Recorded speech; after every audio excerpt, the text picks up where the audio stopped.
اچانک موت یہ قیامت کی نشانیوں میں سے ایک نشانی ہے، اور ہم سب آج کی ڈیٹ میں دیکھتے ہیں کہ لوگ اچانک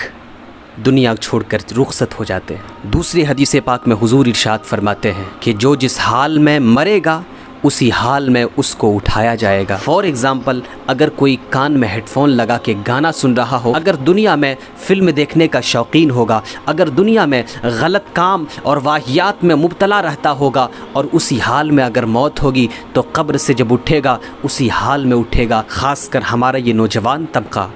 ہماری قوم کے یہ بچے جو خود کو پب جی فری فائر میں تباہ کر رہے ہیں، خدا نخواستہ اگر اسی حالت میں موت آ گئی تو جب قبر سے وہ لڑکا اٹھے گا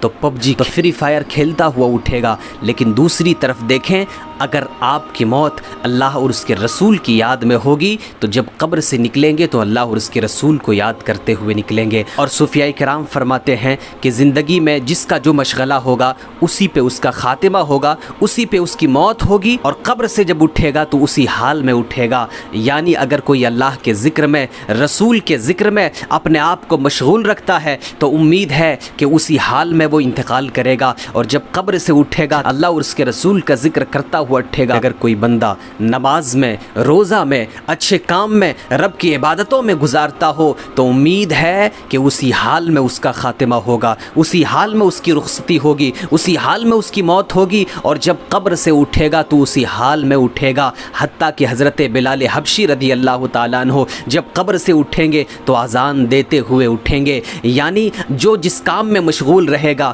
اسی پہ اس کا خاتمہ ہوگا، اور جس پر جس کا خاتمہ ہوگا، جس پر جس کی موت آئے گی اسی حال میں وہ قبر سے اٹھے گا۔ جو عاشق صادق نبی کے اوپر درود و سلام پڑھنے میں اپنی زندگی کے لمحات کو گزارتا ہو، نبی پہ درود پڑھنے میں اپنے اوقات کو مصروف رکھتا ہو، ویسا بندہ جب اپنی زندگی کے آخری پڑاؤ میں پہنچے گا تو نبی کے اوپر درود بھیجے گا اور دنیا سے رخصت ہوگا، نبی کے اوپر درود بھیجے گا، اور پھر موت آئے گی۔ اور ایسی موت جب آئے گی پھر جب قبر سے اٹھے گا تو درود پڑھتا پڑھتا اٹھے گا، میں وہ سنی ہوں جمیل قادری، مرنے کے بعد میرا لاشا بھی پڑھے گا الصلاۃ والسلام۔